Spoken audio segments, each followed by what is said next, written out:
You won't be able to keep it long term if you don't build the structure, right? And your content will speak to that. So repel everybody that doesn't fucking follow your law or your doctrine that showcases how real this shit is about business, right? And continue fucking posting.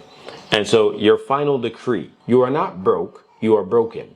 And no amount of effort will make the world kneel until you rise in polarity, rebuild your frame, weaponize your presence, brand yourself like your bloodline depends on it, because it literally does.